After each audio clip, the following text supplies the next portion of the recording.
Yo, what's good, ladies and gentlemen? It's the legendary Cuban Linx podcast. It's your boy Juice Lee, aka Juice on Literature, because we call it a revolution in the streaming game. And I am here with the illustrious, honorable NeonNoir. Thank you so much for showing up. How you doing? Thank you. I'm feeling great on this lovely Sunday afternoon. Right. It feels great for the winter. It really does. We just got through experiences of snow, but just coming from outside, it feels great. But for those that don't know me, I go by Miss Flo. I'm your favorite CEO that you are going to get to know today of Noir Vibes. And thank you so much for reaching out and bringing me onto your show. Oh no! After the work I've seen you do with Anime Cabaret and went on to Stack, as an avid Magic the Gathering fan and also as a fan of Anime Cabaret's work, we had to have you on. You know what I'm saying? I'm chomping at the bit. But no, thank you so much for coming through. And so if anything, how we do things here, it's gonna be a nice little intro. Then I got some news. If So comes on, he'll have his news. But after that, we'll get into the nitty-gritty with the questions. So if anything, it's your boy Juice Lee, aka Juice on Literature, aka Juice Banner, aka Juice Jenner, aka Black Panther, Prince of Wakanda, and we are here with the Cuban Linx podcast. The number one podcast, America's most dangerous podcast. We are here to shake up the game. We're here to let y'all know exactly what it is with the gaming industry and with the video game world and just all things nerdy. And like I said, shout out to NeonNoir for coming through. And don't forget to like, comment, and subscribe if you're on YouTube. If you're on Apple Podcasts, where we also habitate, make sure to leave us that comment. If you like us, tell us why you like us. If you hate us, just go crazy. Tell us why you hate us. We need that interaction so we can fight the algorithm. And also, don't forget to leave those 5 stars, 5 étoiles, 5 estrellas, Fuden verstehen, PST's Wagner for my Latvians out there, Banstado for my Bugatti boys, and Nortatano for my Yorubas out there. You know what it is. And now it's time for the video game news. We're gonna get into it. So tell me, Miss Noir, are you a fan of Fortnite by any chance? I played it a while ago, and my students are trying to hey, Miss Mary, can you just get on the show? Just get on. Send me the link, get on. And it's just whoa. Yeah. They just relax. No. Okay, I don't want to be cooked by teenagers. Okay. Oh, for sure. No, but I've been keeping track of the skins. I love that Doja has a skin now. Yes. And then I just love what they're been doing. It's been a while since I played because it's it's very overwhelming. The fact that you got to protect yourself and then you also got to actually build a fort, and it's multi-layer. So, but I heard one of my students was oh yeah, you can have the option of just to shoot. You don't have to. Yeah. So I may end up re-downloading it actually. Honestly, if you do, that would be a vibe. I played Fortnite a little bit. I played Fortnite with some homies. I used to play Fortnite with some of my mom's friends' kids, and all that. But it's a vibe. It's a good time. And I highly recommend it if you just want a game that's going to deliver. Because what I love most about Fortnite is that they'll give you the most you'll miss out on is the premium stuff, but they'll give away pretty much everything else. I've gotten skins just for logging in, and I feel that's great to have in a game. And the reason why I mentioned Fortnite is because our first piece of news is good for our readers and our shooters. Percy Jackson is headed to Fortnite. Yes, ladies and gentlemen, America's favorite illegitimate child is going to be in Fortnite. So with Percy Jackson Siege of Monsters coming up, it'll allow players to relive major moments from the novels and as well as the second season of the series, I believe. Hang on. Wait for that to load up. While we're waiting for that to load up, how do you feel about that? Are you a fan of Percy Jackson? See, I got a little bit older, so I kind of missed the Percy Jackson when it kind of came out. But I am a fan of a little bit of Greek mythology, and I do like how Fortnite has just been incorporating these different franchises. So it's just there's something in the game for everybody, and it is a very smart strategy because even if you're not a first person shooter, if you're a fan of the stories, this will make you come to the game. So I'm excited to what they're gonna do with this, man. And it's is Fortnite still free? Because they've been delivering. and they're still delivering all of this type of content Oh, for the free. Sure. For the free $3.90. I'm telling you, like, I feel like that's why Fortnite has never not been included in like multiplayer game of the year, because it's a game where it's a game that didn't have to take any formulas. Like, of course, it's a third person shooter, so of course there's gonna be similarities, but like, it's kind of like how, like, when you play Marvel Rivals, as good as Marvel Rivals is, you see the Overwatch in Marvel Rivals. And if you play Destiny, or if you play what's the one I'm trying to think, that one game with all the like the robots, like the big robots. It's like Call of Duty but with mechas. Is it like Gear of War? Titanfall, that's the one. Titanfall. Yeah. I'm so sorry. I didn't mean to interrupt you. You know, you're good. It's been yeah. I like the first person shooter games gives me anxiety because it's just like it's just there can be a ton of people like really after you. So I'm more like into like the adventure, puzzle, mystery solving type games. No, for sure. But I love what Fortnite is doing. I've been seeing clips and it looks very entertaining. It does, and it looks amazing so far. I do like how they're working with Disney on this. But if anything, let me see. Do we have any? Oh yeah, so we have images of like a Percy Jackson skin, and so far besides that, they just announced season 2 of the Percy Jackson series. It's on Disney Plus, which is great. Shouts out to everybody who watches Disney Plus. I don't really, because of reasons. But next piece of news. GTA Online update reveals the first look at Michael in the Grand Theft Auto universe since GTA 5 launched back in 2013. Can you believe it? GTA Online is about as old as the students you teach in your class. That is crazy. I mean, how long have they been teasing the Game 6? It's been some years. They've been like, I saw the teaser, saw the trailer, and then it was like nothing for a while. Like, I completely forgot about it. No, that's completely understandable. And if anything, there's a reason for that in later news. But in this case, just to check it out, it looks like from what we see, Michael is in his trailer, and he has in this trailer him and his wife are like old, and apparently they're gonna be interacting with the player for their campaign, which is a safe house in the hills. And I believe there are 3 possible endings, actually. That's actually pretty cool. I can't wait to see more about this. Honestly, I haven't played GTA 5 in a minute since the heists died down, so I can't wait to see what they have in store for us with this. But the next piece of news is the world's most overhyped anime. I'm sorry, I said it. The world's most overhyped, hyped to death anime is getting a video game. Solo Leveling Arise Overdrive is going to release on Steam and Xbox PC, which is pretty much a straight to DVD release if you ask me. But yes, you can finally play Solo Leveling Arise Overdrive. I believe it's coming out. Oh no, it came out on November 24th. So anyone who wanted to have a Thanksgiving gift, you got it with Arise Overdrive. It is an action RPG, meaning there's going to be a whole lot of free movement and a lot of combat. For example, and apparently it's a lot of co-op. Hang on, sorry, it's a little loud. There's going to be a lot of co-op involved. Here's some of the gameplay right here. And I gotta say, it looks good. Yeah, it looks stunning. Like, this is the kind of quality I expect in like my Genshin Impacts and things like that nature. And this is honestly looking great. I'm just interested in seeing. Oh, apparently you get to make your own class. Oh, you get 4 choices of classes in the beginning, and I wonder if they're gonna like span out and like give us more options, because that would be great. But just that boss fight alone, that looked really good. I hope for more. And you can even wield different weapons, and you can swap between them. So I think they're taking in more of a Devil May Cry aspect. It's like if Devil May Cry had like a level up system besides the style level up system, which I enjoy. Let's see what else. Apparently, you can also play as different hunters in the game.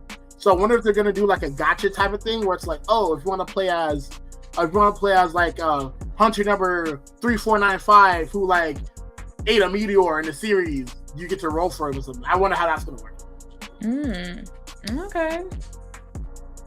Let's see. Next piece of news is, Genshin Impact and Duolingo have linked up.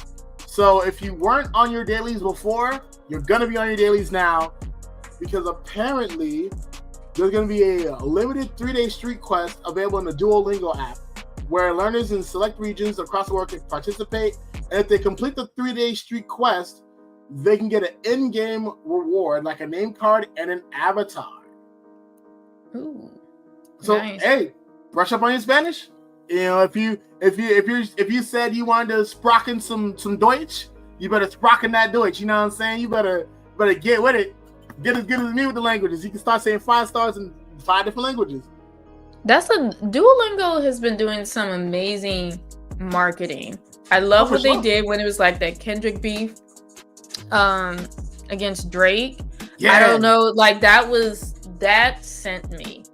So like the collaborations that they're doing, that they're very smart, and like I encourage like anybody to learn another language, especially for the anime fans, for my K-drama fans. Well, they're already kind of learning it on their own because they've been, just doing sub. But I'm just like, there's so much benefits to it, and I'm seeing more job opportunities where they need a translator anyway. Oh yeah, for sure. Like, I would just say just like go for it. I mean, I may download the app and start learning some new languages here.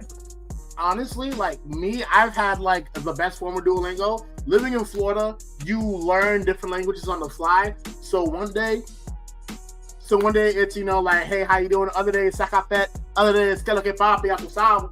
Something like that. So I've had that benefit, and also Duolingo's helped me learn some languages. Like I learned how to say like speaking German in German, like Sprachen, like ich sprachen Deutsch. So I speak German. I learned a little bit of Gaelic, but I forgot that.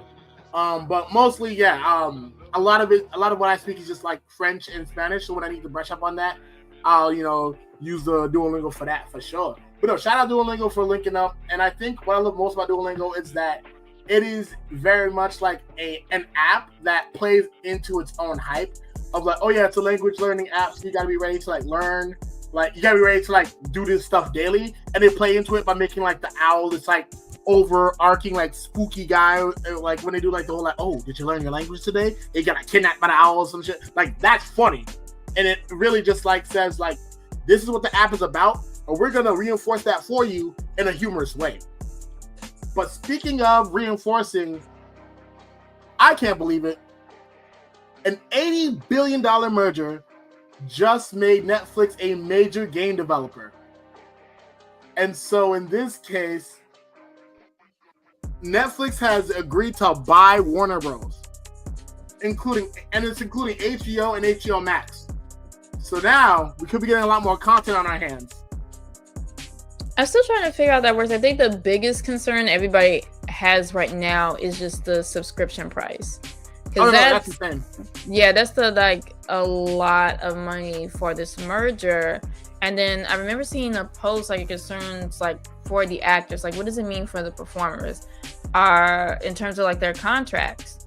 Because there's already been like a concern with Netflix. We're not getting the 24 episode seasons anymore. It's like we're lucky if we get 8 episodes on any of these streaming platforms. And because the seasons are so short, I think the residuals for the actors have been cut. Ooh. Like you can correct me if I'm wrong or if I'm you know what I mean, but I'm just listening, because like I really feel like it's big news. But I think that we should take the time to really examine it and see what this means for the industry as a whole. Because it's like, there's always a concern when a company gets too big and builds a monopoly. That was my concern with Disney, because they were getting Marvel, they were getting Discovery, they were getting Nat Geo. Then the merger with Hulu. And it was just like, and ESPN too. It was just like, okay, like, when you have different competition, it means it keeps the playing field fair. because if you're competing, you're making sure that you put your like your customers first, your people first, right? But if you're all like merging and becoming to like it's a one-stop shop, it's like who gonna compete against you? That is a and then point. if you don't have like competition, then that means that you don't have to really do as much for the people, and it's just like that's where the concern lies. Like, don't get me wrong, I have my streaming platforms because I don't like to be bored. I love my shows, I love my Marvel, I love my DC, but it's just like at some point it's like, well, what's the cost? Like, what I feel like the other shoe is gonna drop pretty soon, and I'm worried in terms of like how loud that drop will be. No, that's fair. And honestly, I agree with you. Because if we're being honest, like Netflix acquiring Warner Bros. Like this isn't some like dime store shop. This is Warner Bros. Right? The home of like so many iconic cartoons and so many iconic studios. And to think that includes them getting HBO and HBO Max that we just wrestled out of the hands of Disney at some point. Like, I think there is going to be a lot of consequences for this because, for one, like now there's less incentive for Netflix to decrease their prices. And I mean, honestly, at this point, with as much as I paid for Netflix, I might as well be a shareholder in this deal. I might as well get my dividends. You know what I'm saying? And I think that, like, as much as it is, and I think the fact that they're becoming a major game dev on top of that is even crazier, because if Netflix had 80 bill to be able to haggle and bargain with Warner Bros., like, think about how many corners would have been, like, think about how many corners were cut in producing these shows, right? And where they only give you like a piece of the season at a time in order to keep you coming back and keep you paying the price, and even added ads in this stuff to help to bolster the revenue. You know what I'm saying? Right. And so in that case, like, I think the fact that they're crossing over into video games is a very harrowing sign that this could be a reason for a price increase. Because if they're trying, because I've already seen a lot of the stuff, like they've been trying to they've been like it's been to the point where like they announced that you can play Red Dead Redemption from your phone on Netflix. And I've played some of the Netflix games that they've had, and they're not bad. But I think that the biggest issue is the fact that they're delving into like games. One shows that there's going to be a no matter what they prioritize, there's still going to be a division of attention. It's like, yeah, you have your first kid, and you can take care of that first kid and whatever. But after a while, if you have that second kid, you love both kids the same, but you got a baby versus a slightly less of a baby in some cases. And then, slightly less of a baby, you let slightly less of a baby do their own thing because they should have enough of the training to do what they need to do. And you make sure that second baby gets what they need. And in this case, the second game dev baby is going to take attention from the streaming baby. And I think that is also an issue where like attention is going to be divided. And because that attention is going to be divided, that will lead to some change in quality for the product. And I think overall that's a harrowing sign. Also, I don't know why it's saying that. I'm sorry, let me change this banner real quick. But yeah, let me get to that piece of news. No, I mean, like, that's a legitimate concern, is because like if you grow too big, because I think there's so much to watch on Netflix. I don't think I even scratched the surface of like all these shows and movies that are on Netflix. And so if you have an oversaturation of content, because there have been a lot of good shows that haven't gotten a second season because we have so much other content. Like, I love The Residence. I thought that was like I love a good mystery thriller. It was a really good series. I don't think it got greenlit for a second season. Oh, that's heartbreaking. That was like a really good show. If you haven't had a chance to watch it, go watch it. I feel like, and that's part of the problem, you have like some really good storytelling, but it's gonna go to the wayside because it's like there's so much. It's so much. I definitely agree. A good example, in my opinion, is Sense8. I remember, bro, Sense8 was fire. And they left us with the craziest cliffhanger ever, only to never touch it again.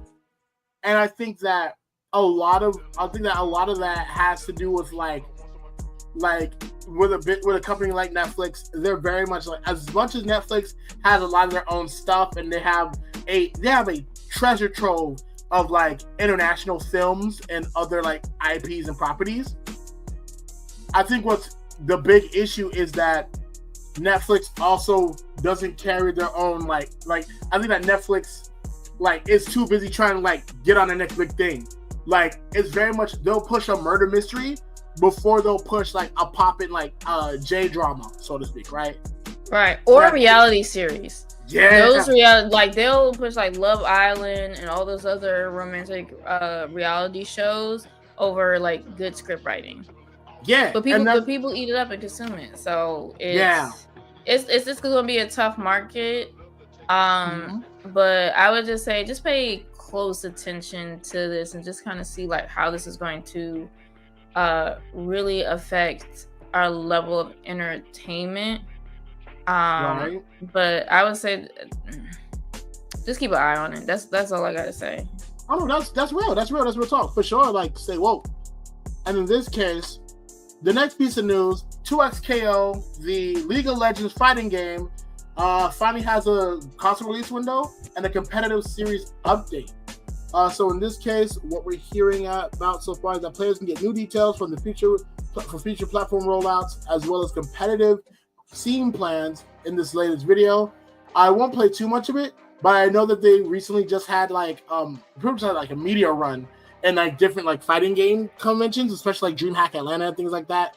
And so I'm excited to see what 2XKO has to offer for consoles, because so far I believe it's out on PC right now. It's on Steam and all that. And do you play fighting games by any chance? When I get a chance, because like I used to really play Smash Bros pretty heavily. I grew up on Mortal Kombat, Street Fighter, and I tried to get on Tekken. I don't have like a PlayStation 5. I just have a Switch. I didn't get the Switch 2. It's like, that's real. The tariffs and then the whole leasing situation with Nintendo, I was just like, y'all being weird. I don't know, you're buying it, but it's like it's not really yours. It's still under Nintendo, and you can't get certain things with it. I was like, that was a choice, so I didn't bother to get the Switch 2. But yeah, I do enjoy a good fighting game. It brings me back to my childhood where I constantly played with my older sister and my dad. So I haven't had a chance to check this one out yet. So I'll definitely look into it. Oh, for sure. And I think in this case, what matters the most is that what matters the most about like stuff like this. Anyway, there we go. All right, but I think what matters the most about stuff like this is that, like, especially with the whole like Switch 2 situation, is that a lot of gaming is now finally being under scrutiny for a lot of their financial practices, like microtransactions, and just like the fact that like there's no like 100% ownership of a game anymore. And I think that 2XKO, helps to fix that by just giving us a classic fighting game experience to where we don't have to worry about microtransactions. I feel like, at least from what I've seen so far, it's very much been very bare bones. Like, if you fight well, you get the character that you want. It's like, if you want to unlock like Riven or any of the other League of Legends characters, you can do so if you like, just beat that arcade mode or something. Yeah, that's what I grew up on. Because I was like, even with Smash Bros, like if you complete the adventure, you would unlock all your fighting characters. So it's like it's the way of earning it instead of like cheaping out and buying it. And that's a good point. I feel like what was that Xbox scandal with their online? People were going to like boycott and cancel their online subscription, but a lot of people haven't really downloaded or bought a game. They just been like going online. Yeah, they're like streaming it. Yeah, so it's just kind of just like, damn, it's like gaming has really taken a turn where it's accessible through different platforms. I think the stream No, Steam. Sorry, when Steam is coming out with their own console, I feel like that is going to really help level the playing field, and hopefully Xbox and PlayStation can really take note and understand. It's just like, yes, you put. I'm not gonna discredit what it takes to like build a game. You know what I mean? There's so many layers to it, but you have to understand, like, especially in today's economy, is people don't have the money to really splurge, buy, purchase, and own a game like they used to. So it's just like, I feel like there has to be some type of compromise where, you know, you see your people that are struggling and that still want this level of entertainment, but just like, you know, like, y'all are billionaires already. Let's just like cut it down so that, and trust me, I don't think that will hurt their bottom line. Oh, for sure if not. They were able to just have a sale and like have it like 50% off or something for a lot of these games, because they are good, they're wonderful, they're a great escape, but we can't lose the corporate greed, y'all.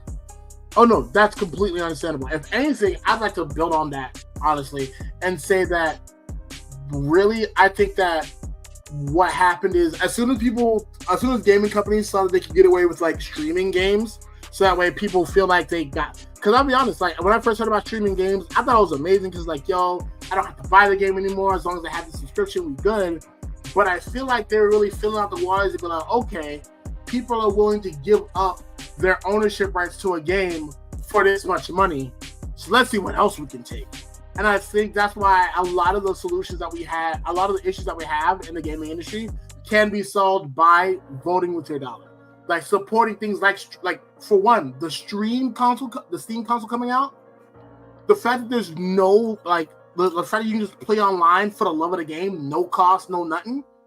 Honestly, it's a marvel, because this means that, and it makes sense that Steam is able to do this, because for Steam being a very much online service for so long, I'm sure they know somebody who knows somebody who knows somebody who got the servers and the people willing to maintain those servers.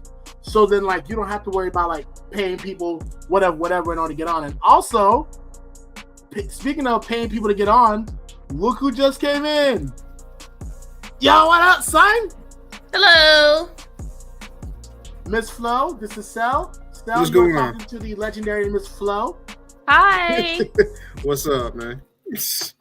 Man, we chopping it up. We was waiting for you, man. We was waiting. Man, listen. We thought you wanted to hear this announcement about Romeo was a dead man. So we had to hold up. Man, listen, them Sam's Club streets is crazy. That's all I gotta say, bro. Yo, shout out Sam's Club one time, for real though.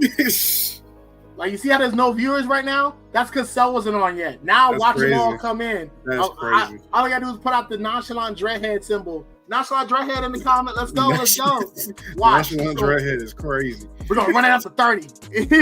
That's crazy. But no, yeah, welcome on. So we were just discussing just like the benefits and the non-benefits of like how gaming has grown so far. And we're talking about the new Steam console coming out with like no online subscription. You just play online for the love of the game. And we're actually about to get into one of my last announcements about Romeo was a dead man. And in this case, right, in order to avoid blasting people with sound, I'm just looking at the trailer right now, and I gotta say, like, you know what I'm saying, like you see Shorty, she looking at like the robot dude, and I don't know, I think that might be Romeo, and I think Romeo might be a dead man. It might be on some RoboCop type shit. You know what I'm saying? Where it's like you know, like bro was dead, but then they legally acquisitioned his body, and like they like booted him up and all that. So I think it might be that, or like a Bomb Rush Cyberpunk type vibe. If you haven't played Bomb Rush Cyberpunk, I highly recommend it. Where like the main character loses his head, but then he gets a robot head instead, and then you start contemplating what is life, and you go through like the whole Ship of Perseus analogy, where it's like, if the Ship of Perseus only has one plank of it that's the original ship, is it still the Ship of Perseus? Things like that. Nice. Okay.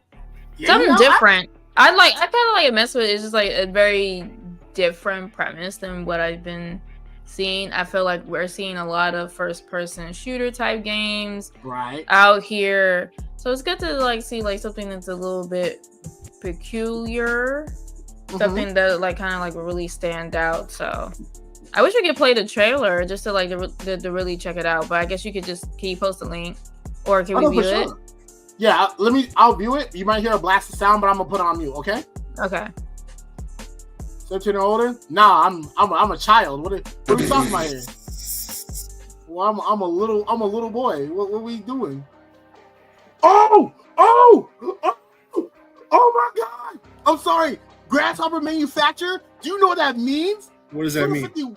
Suda 51 has blessed us. Oh, Suda, please. Suda, please. Oh my God, Suda, please. You know more than me when it comes to that. I don't know that. Bro, Suda 51 is that. Bro, Suda 51, like, Suda 51 is like the ski master slope god of game development. He's weird as shit, but his shit bangs.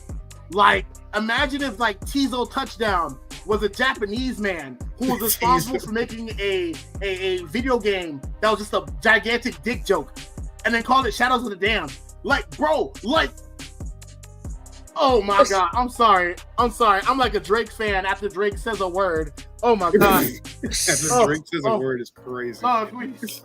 I need a drink of water. Oh, and it's gonna. Oh, I think it's gonna be like it's gonna be like Killer is Dead. Oh my God. Ah. Okay, oh, like that's so good. Ooh.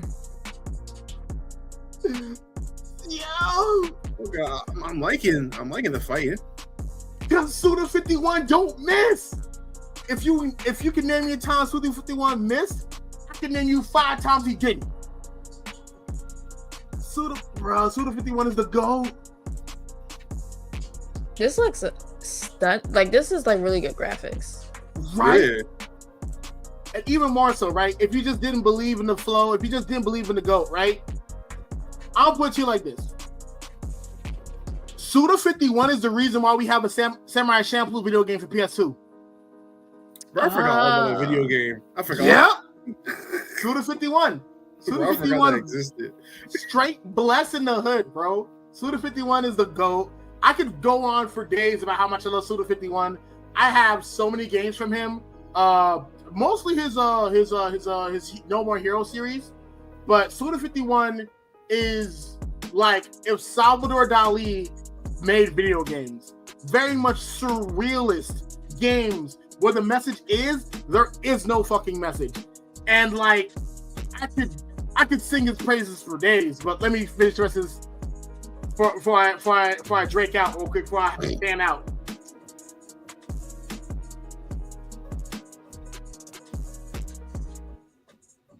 Of course, this is the original idea. Of course, Suda 51. And then, for those that don't know, the reason why he goes by Suda 51 is because I believe his real name is like Goichi Suda. And of course, right, for all my Japanese fans. But yeah, Suda 51 is amazing. And you can see a lot of the heavy, like what Suda 51 also likes to touch on is pop culture references. So like you see the heavy references. First off, Romeo is a dead man. A reference to Romeo and Juliet. And there's also a reference to Romeo Must Die, the movie involving Jet Li. And then you see all the Robo influences. You like near the end of the trailer, they had the legs of a Gundam. And he's very much a master at like incorporating these in a classy way. Like if you play like Hotel Barcelona reference to Hotel California, the song by the Eagles that's about whether or not a motherfucker was dead or alive. And then from there, in that game, you fight multiple versions of like horror movie villains. And they even speak on the cyclical nature of horror movies because there's a part where you have to fight all of them again, but it's like their X form, playing off of Jason X and things like that. But like, that was a minute and 25 seconds of greatness. I need no more. This is what that we're a here Gundam for. on my screen? It's Suda 51. Suda 51 will do what he wants. Got Why? a Gundam on Because there, he bro. don't. He do not missile. He never misses them. You have to understand he just doesn't miss. Okay. Now for the next piece of news. As you were talking about before, NeonNoir Vibes, or just Miss Flo, which do you prefer? Are you going Miss Flo? It's Noir Neon Vibes. Oh, no. Yeah. Oh, my God. I'm so sorry. You're good. I get that mixed up like all the time. Some people are just like, why? Well, just to kind of explain the logic of my name, it was originally Noir Vibes, but as I was trying to get it trademarked, my trademark lawyer was like, I need something in the middle to stand out because it was too close to something else. So I just put neon because I have glowing conversations. So there you go. I like that. I like that. Oh, that's a good one. I like that. Thank you. See. We're the Cuban Linx because we're all connected. Every flash is a motherfucker. You see the ice? I feel that. See the water, you know what I'm saying? See the water. That's crazy. But right. So this is the news that I was talking about earlier. This is a part of the reason why. Actually, let me look at the camera when I say this. So for all the gamers that want to say like it is not that deep, this right here, this union busting that's going on, and Rockstar workers like getting fired. This is why GTA is having so many delays. This is why GTA 6, it's not coming out until Rockstar finds a way to stop firing people arbitrarily and to like not ruin unions. And for those that don't know, unions are, I think I explained this a little bit last episode, but unions are like a gang where the flag is pretty much like their occupation. So you got like the plumber, you know what I mean? You got the garbage man. And the reason why these unions were formed were because back in the day when trade jobs were like the backbone of America as they are now, like a lot of times people got like companies would get away with like underpaying people, treating people all types of crazy. And you think that if my job is like dealing with trash all day, you think you're gonna play with my money crazy? Nah. But because up and pull on people is illegal still, the legal way to fight back was through unions. Pretty much with a union, you pay money to the gang, and the gang gives you legal representation as well as job security. So like if your boss does fire you for some dumb stuff and you're locked in with the union, then from there you can get other jobs. Now the issue with unions is that when you're backed by a union, this means that you are by virtue of being backed by a union, less liable to take the bullshit. And the less bullshit you take, the less money businesses make. And so for businesses to protect their bottom line, they usually do things like union busting. And for those that don't know the definition of union busting, because I swear I know we probably all understand, but there's some people that don't understand. And because I want to make sure that I approach this with good faith, union busting refers to a range of activities undertaken by employers or management to disrupt, weaken, or prevent the formation of trade unions or union organizing efforts within a workplace. So that is when like your boss tries to like have you work overtime during specific union meetings and things of that nature, or if your boss calls you and is like, hey, I'll give you a raise if you tell me what you guys are unionizing for, or whatever, and things of that nature. And another major union busting tactic is hiring scab workers. Scab workers, for those that don't know, of course y'all know, but I'm just saying for the fans. Scab workers, of course, are like people who like come in during strikes and shit to take jobs that like people who are on strike left. And so in that way, now that's a business saying, oh, we don't need you because Bob McGee will do your job at less money. But also what they don't understand is that scab workers also reinforce that lower bottom line that then lead businesses to want to protect shit to keep people fucked over so they can make more money. Also, just to let you know, I'm not depressed. So if I disappear suddenly, y'all know why. Okay. This is very oppish behavior. Like I feel the whole scab situation, I feel like more people are going to fall into because times are so hard. So I feel like this could be a very, harsh time for unions. It's heartbreaking to see that, you know, corporations again are stifling creativity over corporate greed. People have been waiting for GTA 6 for like ever. Like, how many years has it been since like the first trailer dropped? At least 12. Like, it's not fair to the public. It's like GTA is one of like the biggest name brands in video games. Whether you play the game or not, you know of its existence. Of course. You know, you seeing the clips. It's something that people are willing to play, and for them to be so heartless, especially in these economic times, to just randomly fire people, is disgusting. It's just like boo, tomato, tomato, Rockstar. For sure, yeah. And I think that its ending is very heartbreaking that Rockstar, such a prolific company, would partake in this. But also, it's like at the end of the day, like, that's capitalism for you. That's why, I mean, I ain't saying something has to be done. I'm just saying that capitalism seems like it's very faux pas at this point, especially when it's also behind things like massive pollution on a global scale, and also for funding a lot of wars in the world. Also, I was not depressed after this episode. Also, please check on me. Like, you know what I'm saying? It's crazy how a lot of things lead back to capitalism, especially when you talk about the history of like chattel slavery and stuff like that. But that's a whole other discussion. That's after hours. But for those who want to help, for those who are not jaded and who are reasonably enraged, who want to make a change, I will be including a link on how to help and how to fight back and how to petition for better conditions. Because even if you don't care about other people, you care about your games being out, right? And so what I'm linking below is a petition to help get this done, to help like people like actually like make a change. And then let's see. And I'm just also making sure to change the description to accurately represent your name, because your name holds power, Queen. We want to make sure your name is properly represented. And Thank so in you. that case, of course. And so in that case, boom. And yeah, so in this case, don't let this just be it is what it is, because just because it's allowed doesn't mean it's right. Because we've had a lot of things allowed in history that were not right.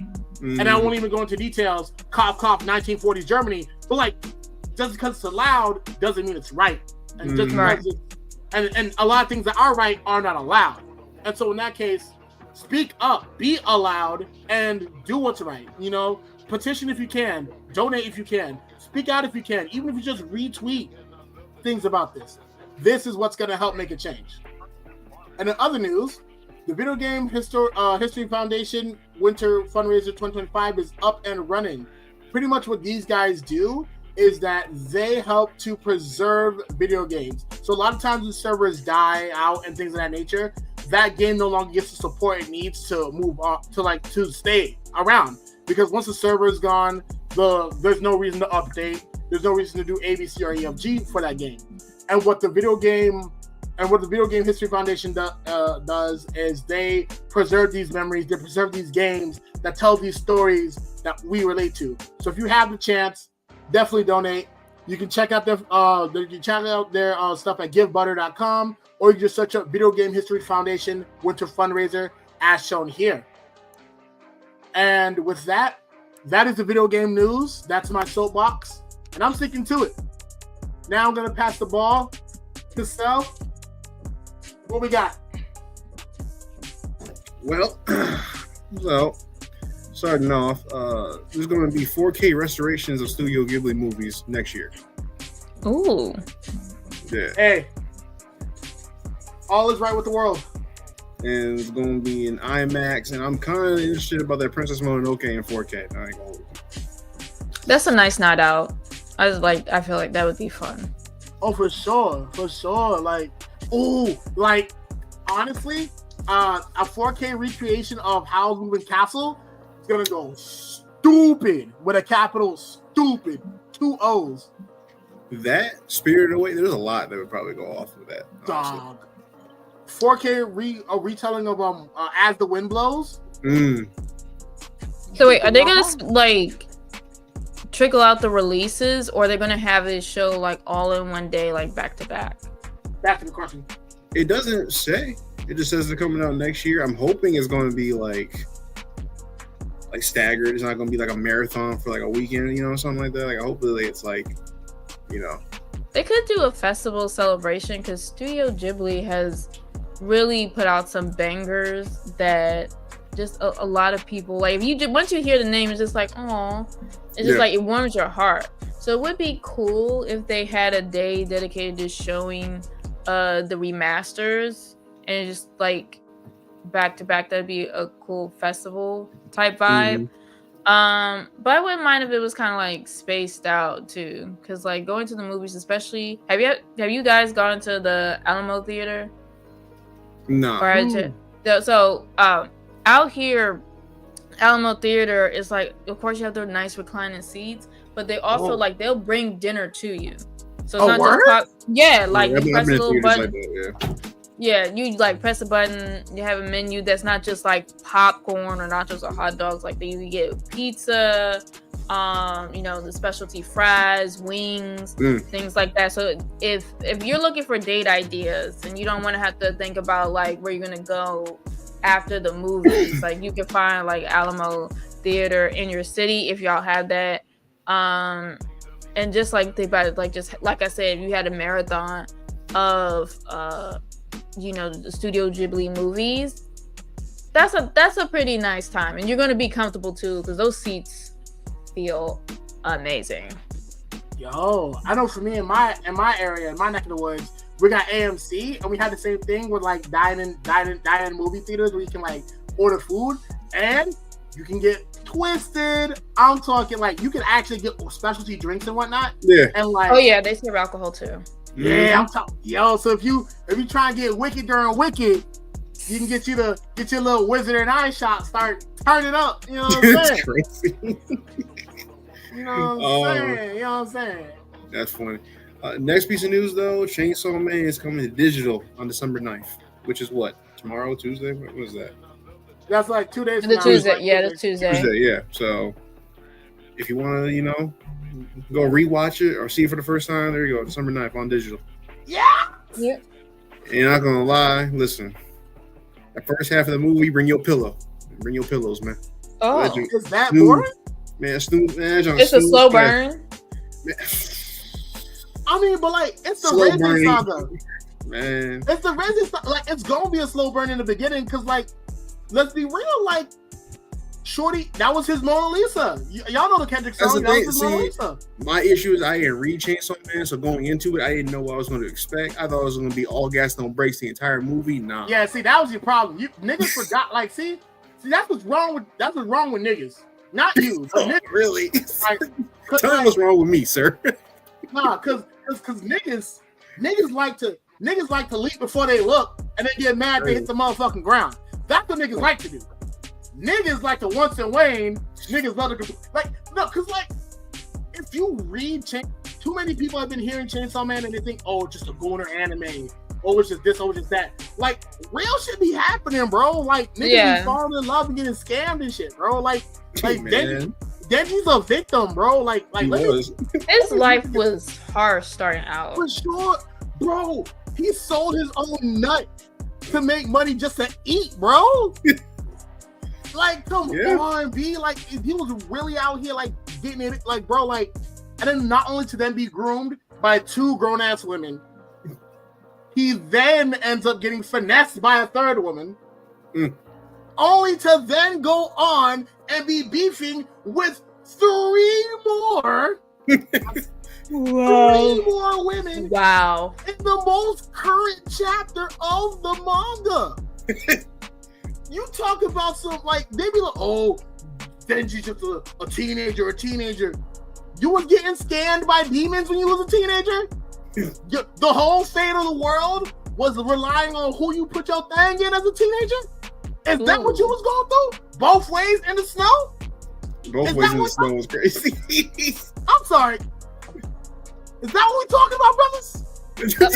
Is that what we really want? Goofy coming out. It's the bro, every time, man. Come on. Let's really educate the masses, bro. If we really break it down. Chains saw, because you see, they saw the chain. And what do chains do? Chains glisten. G, listen, G, to the idea that maybe Denji shouldn't be groomed. Maybe that should be. I'm trying to put it down. He's a victim. He's a victim. He's a victim. That's crazy. Man, Dr. Umar Reach got. but like, let's be real though. He is indeed a victim, and like, like 100% anybody who's like, oh, he's just a teenage boy. Hey, you just don't get it. And at that point, you just got. He's being used and manipulated, and for sure, that's heartbreaking to see, and I think that adds like a whole nother layer. I think that the main question is the movie canon to what we're going to see in the series? Yes, they turned like a whole arc into a movie, like the Demon Slayer did. And gotcha. It makes sense to the Reze part because a lot of the Reze arc is Denji learning to feel feelings again. Because like right before that, he killed like I don't know how many demons. Like bro was like bro had just finished like slaughtering zombies, murdering the Bat Devil. Like bro was straight up. Bro was like king, like prime King Von for like a good arc and some change. Even in the mini arcs, bro was catching bodies. So then now you got the Reze arc where he's like, oh wow, I can be human. I can feel things again. I don't have a grown ass woman grooming me. Who would have thunk? Only to then go back to what he was. Hey man, if you ain't seen it, you gotta see it. You know what I'm saying? Yeah. Like I said, when it get there, it get there. That's all that. You know what I mean? It's hit. It's just, I wasn't expecting a slice of life for like half the movie, bro. That's all. Oh.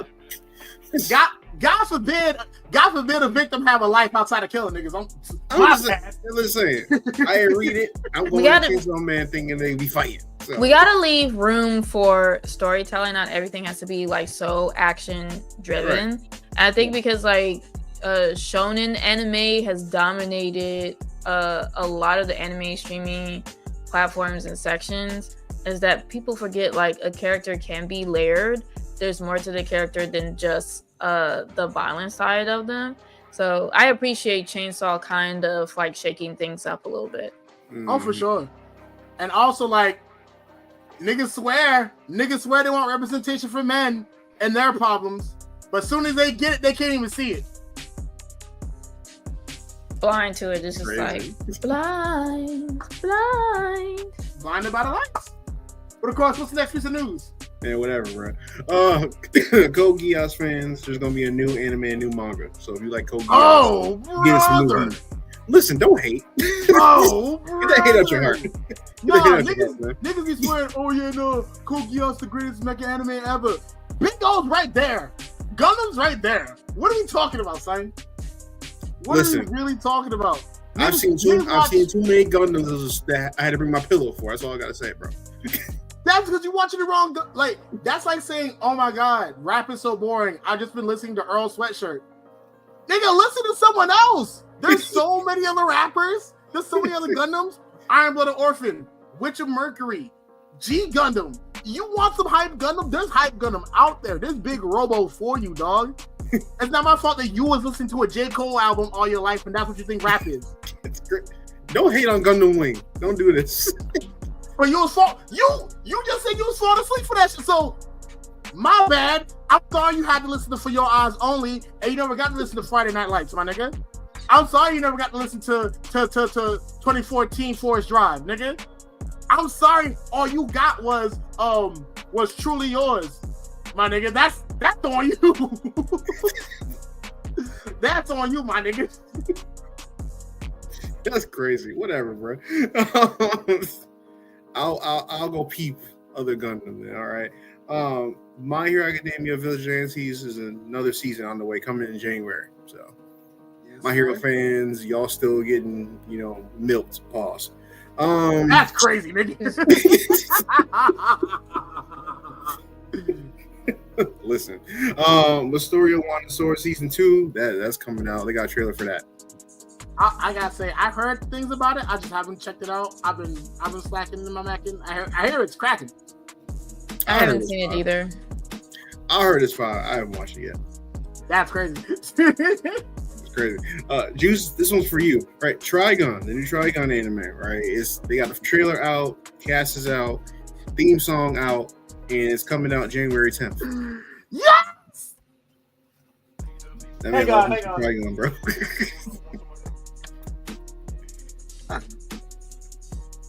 Yes, sir.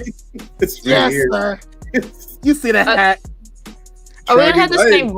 Are we gonna still have the same voice actors, or is it like a new cast? I think it's the same voice actors. Okay. Yes, sir. You see the hat? You know what's going on.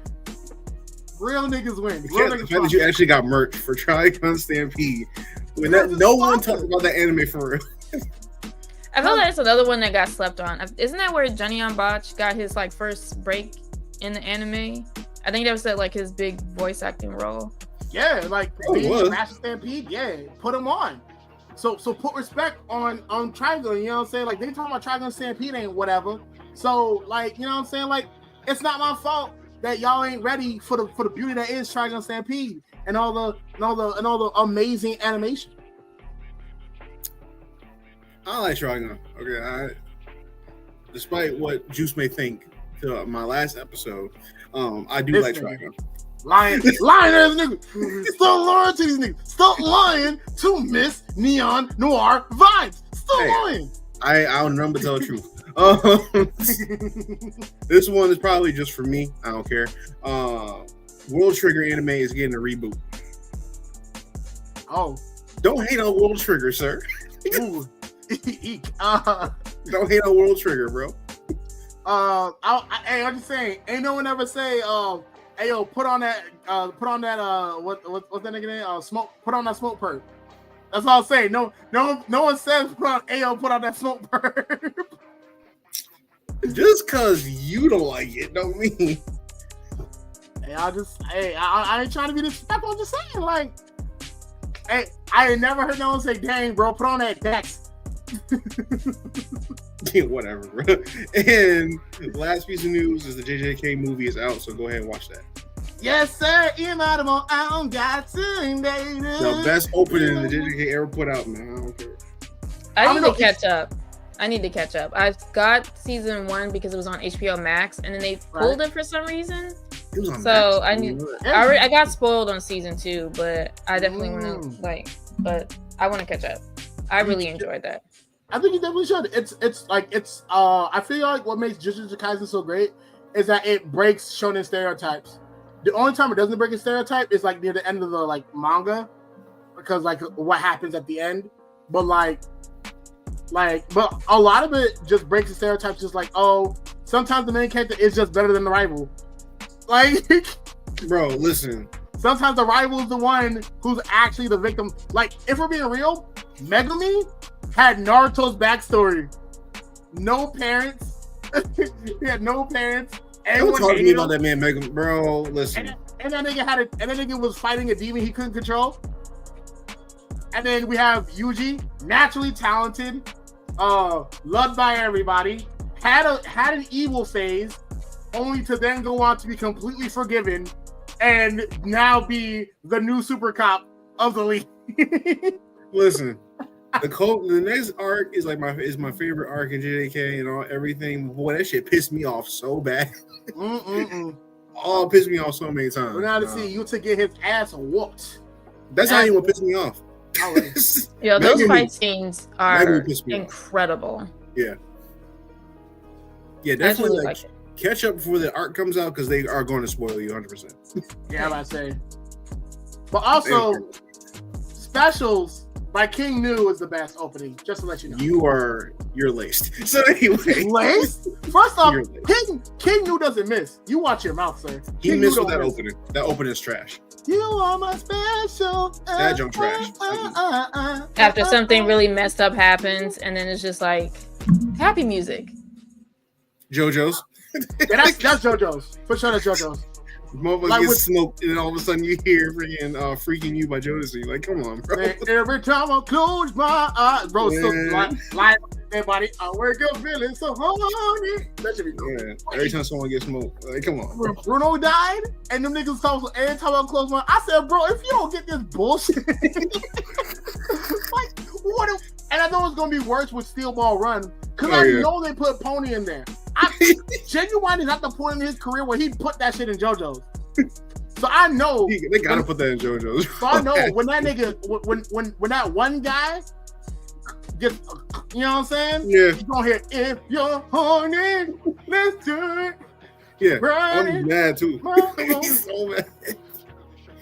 Dog. It's gonna be a political nightmare. Yeah. Oh yeah.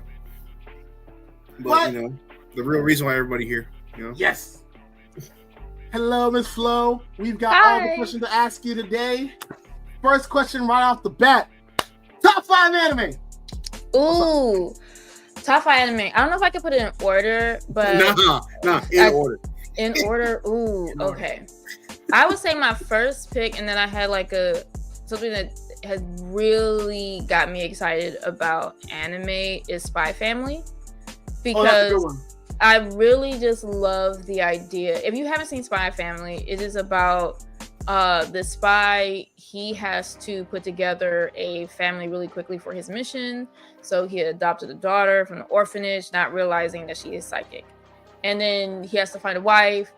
Little does he know that his wife that he chosen is like an assassin, which I'm like, it's hilarious how a spy hasn't really picked up on everything that's going on, but Anya, being a psychic, she knows everything. She knows who's who and what's kind of going on. And even though it's a makeshift family, they still look out for each other and protect each other. So like that really is warm my heart. So I'm gonna put that at number 1. Okay. 2, I'm gonna have to put Inuyasha, because I'm sorry. Because so what happened was Leilani, if you don't follow her, she used to be Bad Waifu, and she is now Leilani. She makes like anime fashion. So it's not just like So she came out with an Inuyasha line. I got the blazers. I bought the blazers for Inuyasha and Shishomaru. So I'll be doing some promo for that. And that made me wanted to go back and rewatch it to get some ideas of how to like promote it. And it is like, if you like action, you love like love triangles, comedy, like Inuyasha is the full package. And it is like, I breezed through that because like I remember when I was younger, when Inuyasha was coming on Toonami, I would end up like falling asleep because it would come on so late, and you would just hear the ending. So then you just wake up to like the credits. But rewatching it, I was just like, this is a really good show, and it's fire. Like you should definitely go back and watch it. I'm trying to see what's another really good anime I like. This may be off the beaten path. Number 3, I'm going to say Psychopath, or is it Psychopath? So, because with that anime, because I'm a criminal justice major, and I love how, so if you're not familiar with it, basically in the future, their whole premise is to catch crime before it happens. So people are often scanned, and if you have some form of mental illness, you are clocked immediately and you are like arrested, right? But the problem is like you're labeling people as bad before they really do anything. You're not really like seeking treatment to help, and it actually ends up causing problems. So I really dislike it as just as a criminal justice major, and the animation is really good. The storyline is really good. Let me see, 4 and 5. That's gonna be tough because I really like Ghost in the Shell. I really like that Ghost in the Shell. Because I was just like, damn, I low-key just, not that I look great. I love my human body.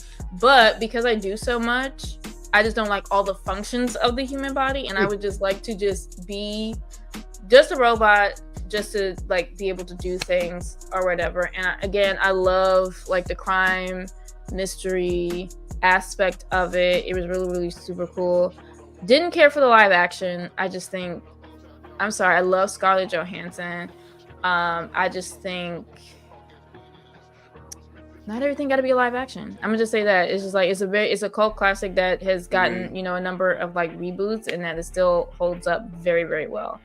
Number 5, Death Note.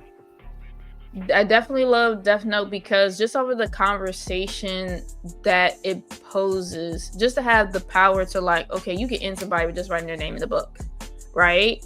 And again, it goes to like my criminal justice background. Could you really like, could you take out all the bad people that need to be taken out with the book? Can you really handle that power and use it responsibly like you're supposed to? The lines that you may cross for actually using it. Just to kind of see how Light Yagami had like a really good idea. It's like, yo, I'm gonna take out these criminals that got away with it. It's clear that they're guilty, but they got off of the technicality. They don't need to be on the streets. Let me go ahead and take them out. And then as the series progresses, it's just like, well, all these bad people in jail need to be gone. And then he was like, okay, I can't get caught, so now I gotta kill agents. I gotta kill cops.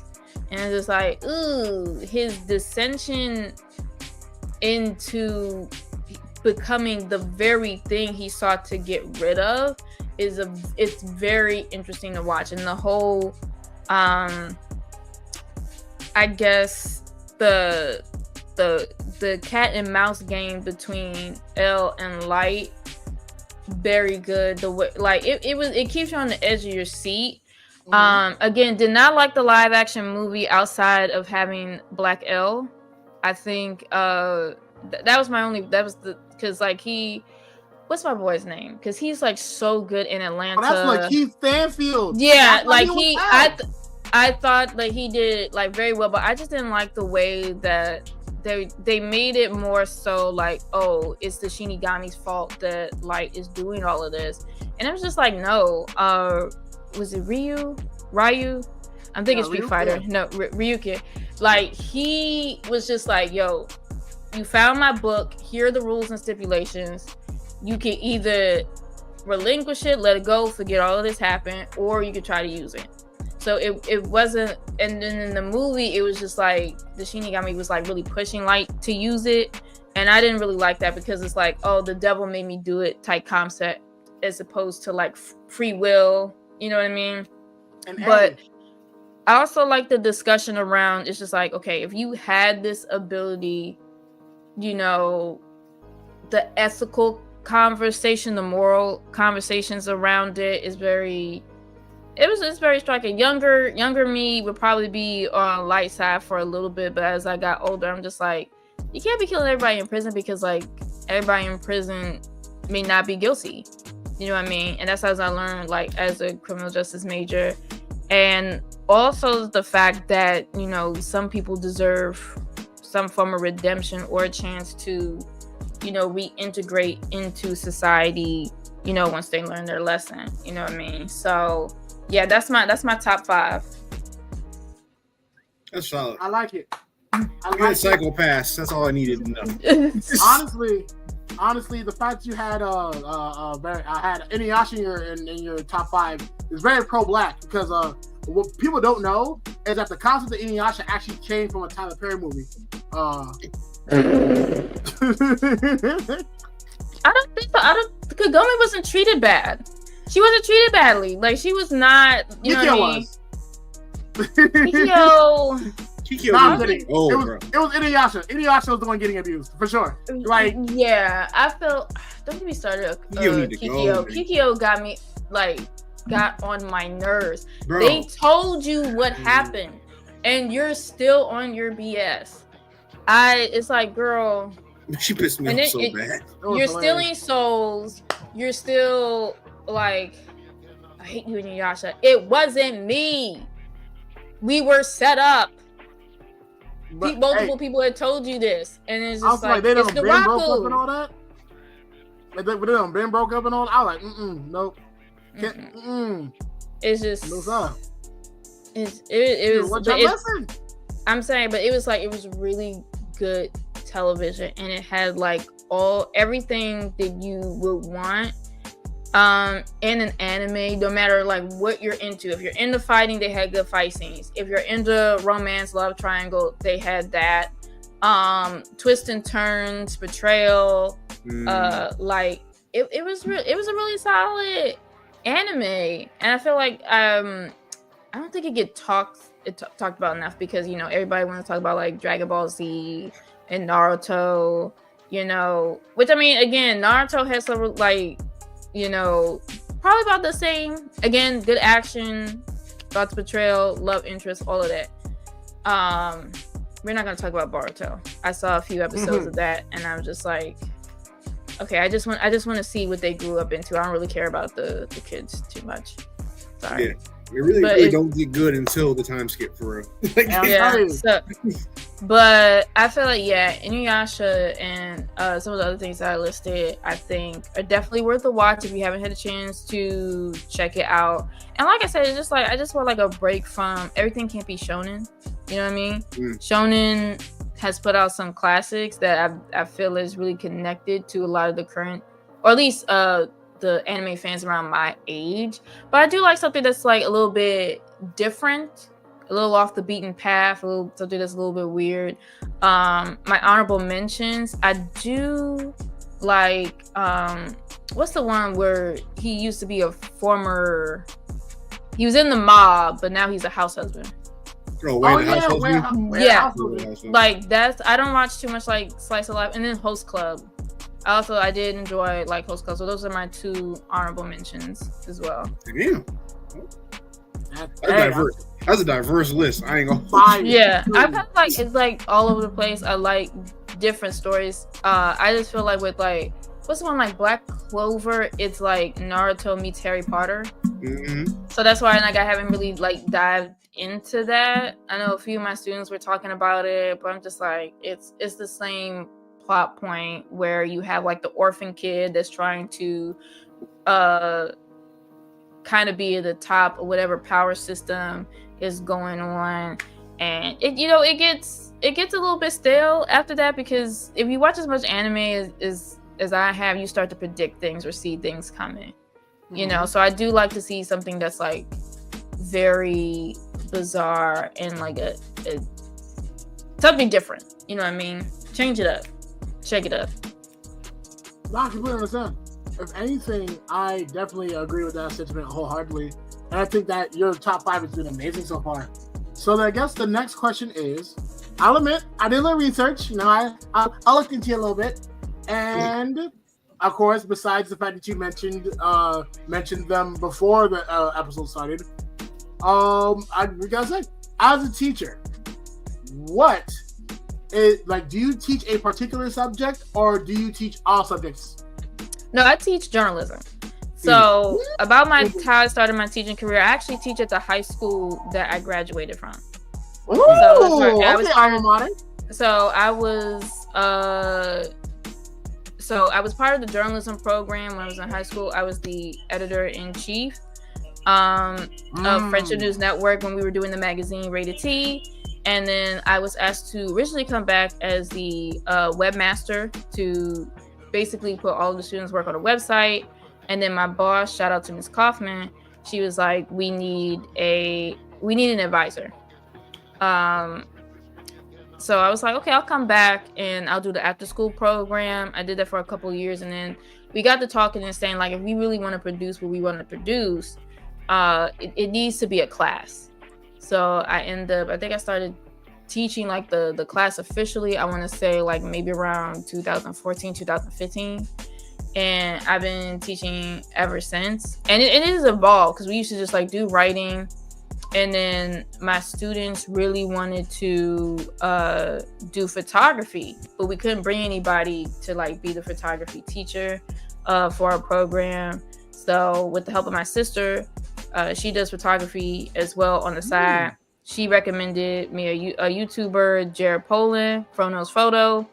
And I was reading some books. So in the earlier stages of like me teaching, I was kind of like learning photography and teaching it to my students at the same time.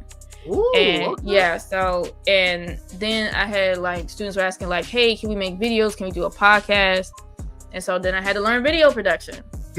So I taught myself, how to use Final Cut Pro, how to record and all of that. And again, everything that we have now with our journalism program is because our students asked for it.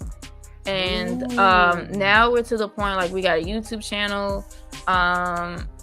We have oh my god, we started doing art galleries to showcase students' photography. We start with the help of my coach, of my other visual arts teacher, Miss Abney. We start selling students' work. Oh my god, we've been doing a lot since this whole education journey has started, and yeah, we've been doing everything. So everything that I'm doing now in my publication, I'm teaching it to my students. That's amazing. And then about your publication, right? Thank you for bringing it up. With your publication, it's I know there's clearly there's a digital aspect to it, right?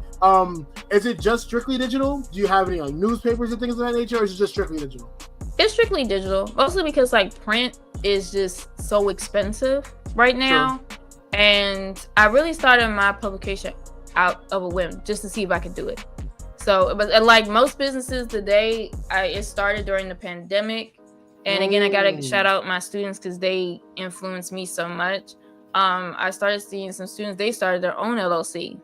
And I was just like, man, if they can start it, I can start it, right? It can't be, that challenge. So I looked into it, I started it.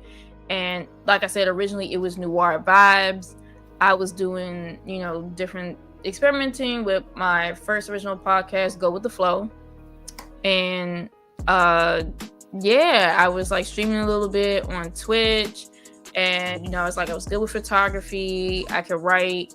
And I wanted to just have all of that. Like, I know how to do a website. I use Squarespace for work for Friendship News Network. And I was just like, okay, I'm gonna use it for my own publication. So I'm like with that. And then I was just like, I really feel like I'm onto something here, and I wanted to protect my work. And I looked into like trademarking it. But my trademarker lawyer through LegalZoom, they were like, oh, there's another publication that's kind of doing the same thing that's too close to them. You gotta like add something to it. And I was just like, you know what? I glow. I constantly glow wherever I go. I'm that light, so I'm just call it like neon. So there you are, Noir Neon Vibes, and I've been cooking with it ever since. My latest podcast, Neon Mic, where the conversation just glows. I've had so much fun doing it, and I've met some of the most incredible creatives. I've gotten so many compliments on my interviewing skills, and just the shout outs and appreciation for what I'm doing. Because what we're doing as like Black journalists and media, there's so much talent out there, but they don't get the spotlight that they deserve at all. Like it's and the fact that we're able, because we know the skill and we know the tools to help give them the free promo that they need to bring awareness to their brand and drive traffic, is like that's power. You know what I mean? Because our narratives get twisted so badly. We're seen as this one corner of Blackness where we are like portrayed in a negative light, right? But we don't really see the exploration into like the blurred culture. You know what I mean? Or just to see the alternative culture, the different sides, the many caveats of just any minority, because I ended up like talking to everybody. Right, you know, like just different shades, right? Mm-hmm. So it has been an absolute blast doing this, and I'm excited to see what's to come. Oh, for sure. I mean, I'm glad you brought up that whole diversity thing, right? Because I did my own research. You know what I mean? I had to go look into the streets. You know what I mean? So we got anime like Gachi Akuda, Cannon Busters, Afro Samurai. You know, we get adult cartoons, adult animation like Black Dynamite and the Boondocks. How do you feel about the state of diversity and like representation in animation like today, 2025? I thought there's a demand for it. You know what I mean? We draw to. I should have put Afro Samurai on my list. Damn it. But I was a little focused on like a lot of the Toonami because that's what I grew up on. But there's a love for it. You see fans, especially like for us, get very excited when we see a character that looks like us. But a lot of times there's so much debate, like, oh, that character isn't really black, although they have like dreads and an afro and they have like a deeper. Okay, whatever. I'll leave that side of the internet alone because you're right, like delusional, right? Because they're Okinawan, right? They're from the Ryukyu Islands. You know what I mean? Because they like, can like that. People are weird. That's all I have to say about that part. But there's a clear demand for it. And then me entering into the blur community, because I've always been a fan of anime, comic books, and all of that. But it was just like a few years ago that, you know, I went to BlurCon. And then I'm finding Black artists that have come up with their own original character in comic books, and their stories are good. I tell them all the time, like, I want to see this in like a live action film, or this needs to be in, you know, animated. And now we're in the space where we see the BS that's going on in Hollywood. We see executives trying to bust up unions. We see them constantly talking about like how they're going to replace people with AI. We constantly see the doubt that majority Black cast or Black stories isn't marketable, despite the success of Black Panther, despite the success of what's it, like another big Sinners. Like Sinners blew up. Like, I can't tell you like how many of my friends said that they have watched it multiple times. I have put that soundtrack on repeat around the time like it came out. Like, that stayed playing in my ear. So there is a demand and there's a lane for our stories. And thanks to the age of social media, YouTube, Twitch, other streaming platforms, it's like people could really showcase their work. And then it even led me to the path of being a part of the press corps for Blurred Station. Woo! So if you have not heard of Blurred Station, it is an emerging streaming platform that is focused on Black stories around science fiction. You know what I mean? If you love Afrofuturism, if you love horror, like I said, we saw the success of Sinners. Like, you know how excited, or like even with Blade, like we love to see us as vampires, especially since we don't really age. We age, like, you know what I mean? Like, we should be in fictions. We should be fairies. We should be wizards. We have like Black girl magic. You know what I mean? We have like so many talented martial artists. I have met so many performers that should be famous. You know what I mean? Sure. And then with Blur Station, they get that. And they want to provide a space for a lot of those Black creators, whether you want to, like, a one-stop shop for everything Black and science fiction. So you have one tab, like, for artists, Black music, whether it's nerdcore, rap, you know, alternative rock, is there. Then you have another tab, like, if you just want to, like, read, you have all these Black comic books, right? And manga. And then you have like another tab where you have like the animation and the TV shows, whether it's like original or like pulling from other people's IP, where the creators hold their own rights. They hold the rights to their creation. So it's like it's a platform that is fair to the artist and that is giving the audience what they're demanding. You know what I mean? So it is a win-win. So I know I may be going on a bit of a tangent, but like there is a demand to see more of us in the big screen that is not just limited to street stories. You know what I mean? We also saw it with Dope. We see like the nerd. We are very nerdy characters that love Pokemon, that love Magic the Gathering. When I did the Magic the Gathering episode, I did not realize the comments really, well, most of them, some of them were a little like, I don't understand why you're putting Black or race into it, da, da, da, da.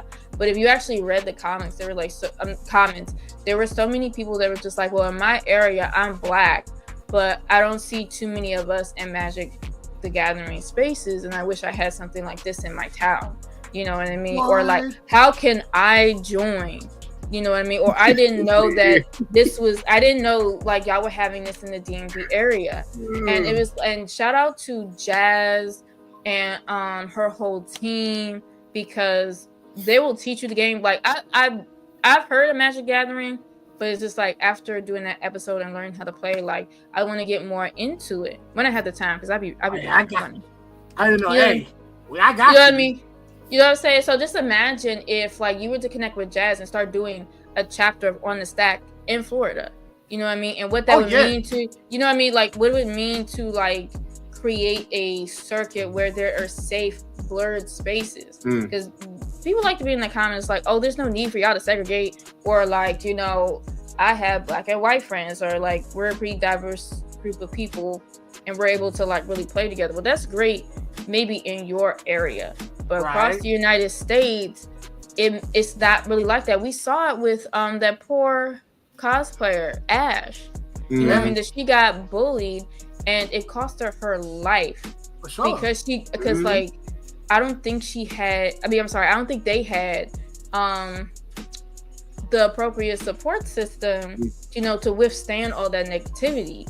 You know what I mean? But so it's vital that we do create more safe blurred spaces where y'all could connect and really hold each other down and enjoy your favorite anime, your favorite comics, whether it's DC, Marvel, Image, Milestone. I mean, I'm saying Milestone, Ray Comics. You know what I mean? There's so many people that are coming up with their own, you know, comic book publication because they understand the importance and the need, you know, for the community. And it warms my heart, and I share with my students too. I do take my students to the conventions, and I see them like, hey, there's a space for y'all, and y'all can, because like, you know what I mean, they can come and talk about it in my room. You know what I mean? Because I sound like you could do a review or write about whatever your interest is, right? But it's like they can't really always be open about their fandom in the school building. But if you show them like the outdoor clubs and other programs for them that's age appropriate that they can connect to, and they have a ball. I can't tell you how many students have caught the convention bug because I've taken them there and I've connected them with like, hey, if you're an artist, talk to this artist, and how they managed to make their comic book, and how they managed to be in these spaces. And like, oh, if you're a photographer, here you can talk to this cosplayer and how you can make money on the side, because a cosplayer always needs a photographer. You know what I mean? Like, so it's like I'm very fortunate to combine both my loves in such a way that it creates this sense of community, and like really introduce it to, it's just like, there's a space for you here. You're not in it alone. You can build community. You can be in a space where you're not just a black kid, you're just a fan. And that's the whole point of building safe spaces for blurs. Oh, for sure. No, I'm 100% behind that all the way. And honestly, like, I do want to work with On The Stack. So like anything, like if I got to DM them, I'm gonna DM On The Stack myself and be like, yo, Jazz, holla at me. I'm a Florida Magic the Gathering player. As you see, I stay with it on me. You know what I'm saying? This the Stellar Lead deck. You know what I'm saying? Spellcasters. I work with Just Kai, all of that. And I know the unluckiest Planewalker. That's my mix. That people's. So like, yeah, no, I definitely understand wholeheartedly the importance of making a community. That's definitely what we want to do in the Cuban Linx, to make that place for people to express their stories. And I think it's beautiful how you elaborate on that, for sure. And then here's a good question.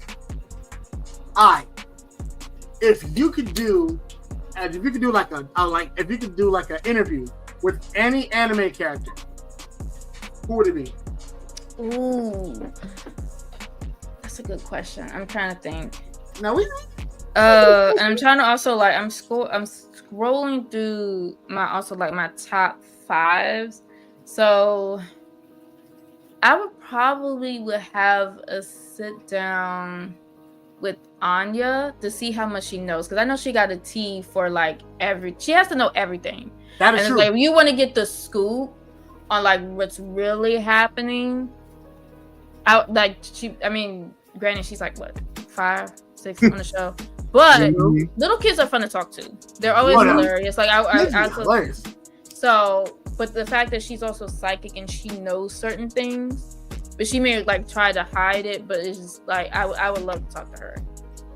And that's so adorable. And honestly, like, all I love most about like talking to kids sometimes is that like back when I was a tutor, like I would talk to kids or whatever, and like a lot of times they'll just like tell you some like crazy lore about their family, and just like cartwheel away to be like, oh yeah, you know, my daddy's not my daddy.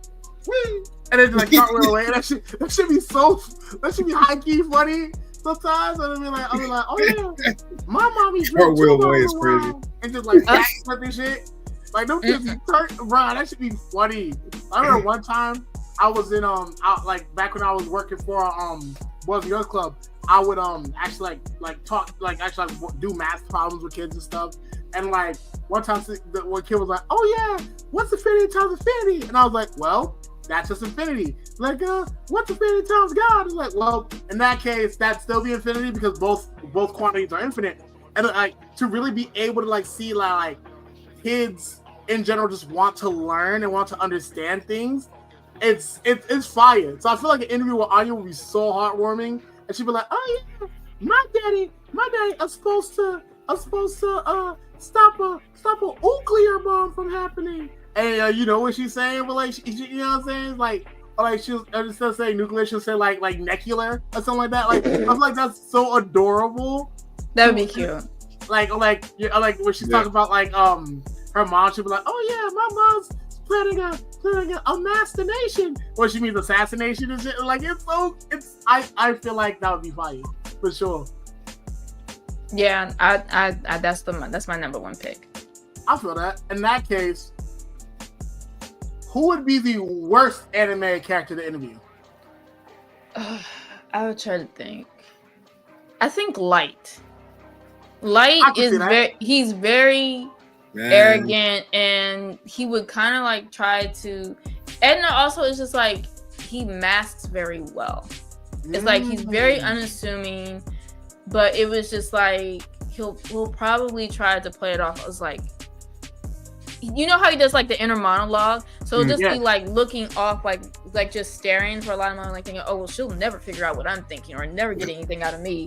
And I'm just like, well, why are you so quiet? It's just like, why aren't you engaging in the conversation? It seems like you're having an inner monologue. It's like, it's okay for you to talk, I just want to know what it's like for you as a high school student and a son of an officer. What are your things of like all of these mysterious killings and that? You know what I mean? So I think like Light would really try to play me in an interview and be like trying to play like chess with me, but it's like, dude, it's not that deep. You know what I mean? Yeah, I can see that. I feel that. Okay then. And then in that case, right? Okay. I guess in that case, oh, okay. So, doing the research and learning more about your platform and things of that nature, I see that you've done like a lot with like different styles and fashion and things of that nature. Oh yes, I be putting it on. I do. I really, as I'm like in this space right now, I've always had like an eye for a look. May not always have the budget for it. Right. But I always like to find like stuff that's different. You know what I mean? I always tell my students it doesn't really benefit for you to look like everybody else or to follow the trends. I feel like a lot of like my networking secret is because like I be putting that on, from the nails to the accessories. I work to stand out because it's a conversation starter. It was just like, oh my God, you look great. I get all the compliments and people want to know like where you got your stuff. And then I will not hesitate to shout people out, like my earrings. I don't know if you can see it, but I got my DC earrings on. This is like also like from Also Pretty in Paint. My logo, this was originally designed by Roger Brown, and then DJ Residual Ink, she did like a glow version, and I did this for like, it was for homecoming week, and I was just like, I'm gonna shout my company out, but also like having it glow. Like you see how like it's different, it's eye-catching, you know, it's good for marketing. And then there's like so many talented designers that are in the blurred space or the nerd space. Shout out to Dykeman. Shout out to Leilani. Shout out to Plushie Kawaii. Like there's at Winter, Sam Kid. Like there's so, especially like women that are designing some of the amazing stuff. I just like, they help me look so great in interviews, and I want to make sure that they shout out and get the most attention. I found new designers at Muse Market a couple weeks ago. It's just like I love fashion. I love like turning out a look. It also helps build up confidence, because if you look good, you feel good, right? Mhm. Yeah, you know what I mean? So it's just like, if you want to be the vibe, you have to, bring the vibe. Exude it. Yeah, I feel that. I mean, I know exactly how you feel with hats from Parks and Normal. Shout out to them boys. And then, of course, my Jollibee shirt from Valeza. And then, shout out to my jeweler Amazon. You know what I'm saying? Shout out to Amazon the jeweler. You know what I'm saying? Get me right with this. Amazon the jeweler. Amazon, you know what I mean? Crazy. I was going to holler at Johnny Dang. Johnny Dang was like, nah, talk to Amazon. They got you for the fit. And I'm like, yeah, that. I had to get the Julie on. But yeah, no, for sure. I think that it's important I think that it's wonderful how you find a way to like uplift through your fashion, for sure. And I hope to do the same. Especially if, cough, any blurred fashion labels want to check out the Cuban Linx podcast. You know what I'm saying, for some models. We should turn the mic up. We have to just in case. I thought about being a brand ambassador, but I was like, I don't have enough followers yet to feel like that I would qualify for it.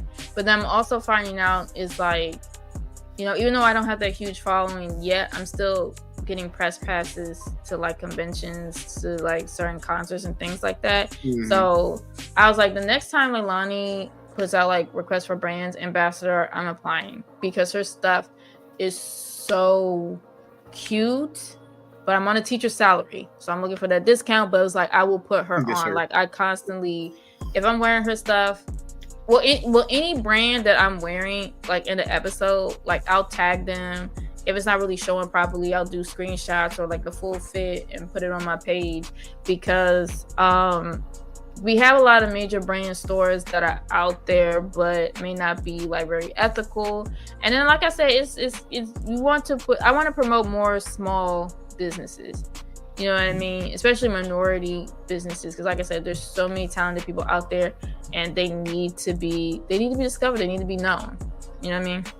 I know, for sure. Definitely gotta be ethically made, but it's gotta be ethnically made too. Yes, sir. It's gotta be ethnic. Yes, sir. It's got some color on my shit. Yes, sir. That's why Valeza, the brand that I rock, especially with the jackets. I got a jacket in my room right now. Got a lot of jackets in my room. Valeza is a Filipino fashion brand. They got amazing anime streetwear, and then of course Parks Normal, the team that designs the hats. One member is Asian, I believe Vietnamese, and the other is Black and Filipino. So more Asian and Black too. So if anything, I definitely understand the importance of just like uplifting those brands, especially when like good quality stuff is good quality stuff. Like you I definitely tag people on my page where I'm posting like fits and stuff. I'm always tagging them in the comments. Gotta show love. I mean, Valeza, I've been posting. Check me out, Valeza. I need that discount. Box of lunch, man. I got you on there, man. Come on. Please, bro. You know what I'm saying? We struggling out here. But all in all, like, you make really good points about like the importance of community, especially when it comes to like advocating and making space for people to be able to like express their best selves. You know what I'm saying? Right. And speaking of it, I was saying, I got, like I said, I did my research. You know what I mean? He did his Google. Listen, I did my Google search, right? So we got Michael J. White, who did Bronze Tiger in the Arrow series, right? We got Damson Idris that might play Black Panther in Marvel, right? We got my man, I forgot the dude's name, Aaron Pierce. He's playing John Stewart Green Lantern in the Lantern series. Yes, sir. What Black actor would you want to see get casted in like a DC or Marvel project? Okay, that's very good. I'm trying to think of like someone that we have. I'm thinking of Icon.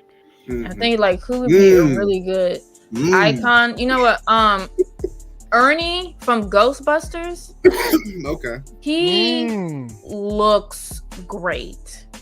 Like I think he's 70 and he's still shredded. Mm-hmm. He doesn't look like he aged a day from Ghostbusters. Like if you look like I think it's Ernie Henson. Wait, is he go check the sound effects? No. That's from Police Academy. Ghostbusters. Ghostbusters. The one black dude from Ghostbusters. He's been in a plethora of stuff. But I think he would make a really good Icon because Icon is like however old. Yeah. And it's like he's very like this kind of like a black conservative mentality. But like I said, Ernie is in impeccable shape. Knock on wood that we could get him for like another decade still working. Right. I think that he would make a really good Icon. I'm trying to think like Keke Palmer is also in really good shape. And she's been kind of like campaigning to be like Rogue, but I feel like she would make a good Rocket. Because she dressed up as Rogue for Halloween. But I feel like with her energy, I think that she would make a good Rocket. So maybe like Ernie Henson as Icon and then Keke Palmer as Rocket. Man, shout out to you knowing the damn Milestone comics, man. Right. I got introduced to them. Hold on. It was like not Teen Titans, but what was their was it Youth Justice or Young Justice? Young Justice. Yeah. They did a really good job of incorporating more different DC heroes. And then when I saw them appeared, and then I started doing a little bit of research into Milestones, I'm just like, and I'm glad they got like, you know, some episodes to themselves. But I would really like to see a series, animated, live action. I think that'd be really good to see. But like those are my two picks. That's crazy. I'm reading the new Milestone Static season 1 right now. It's downstairs. So I need Static Shock. Well, I need that live action bad, man. Right. We've been waiting for we wanted Static Shock for the longest. I love the series on well, I guess when it was WB. Yeah. Phil Lamar did such a great job. Amazing job, yeah. Such an amazing voice actor. For him to do the Jon Stewart Green Lantern and Static. You ain't got range. Like insane range. That it was like that was a major part of my childhood. I know that we've been asking for a live action or to reboot the series in some shape or form. But I'm trying to think like who's a really good actor. They've been saying Jaden Smith for the longest. They wanted him like years ago when they first announced they were going to do live action Static. Jaden Smith was like the number one guy they were choosing back then. I mean, but I was like, who's that young man in Stranger Things? Yeah, Caleb something. Yeah, Caleb with the Irish last name. Yes. Yeah, I think he could probably do Static. He could. You know, in some form of iteration. Hey, I'm just saying, if a crazy idea, right? Boom, right? Cell as the actor for Static, and I'll play the voice. So boom, right? So it's Cell doing the scenes, and I'm like, I'll put a Shock TO system, or even more so, right? We both play Gear. Yeah, I mean, hey, I ain't mad at it though. What? Or even better than that, right? I ain't mad at it though. Cell plays Richie, and then when he turns the gear, it's me. So then boom, boom, boom. From there, it's a 2-for-1 deal. Holla at us. Hey. You know what I'm saying? I think campaign for the role that you want. Method Man has been doing it for Bishop. Yeah. I'm like, I want to see that. He's also in great shape.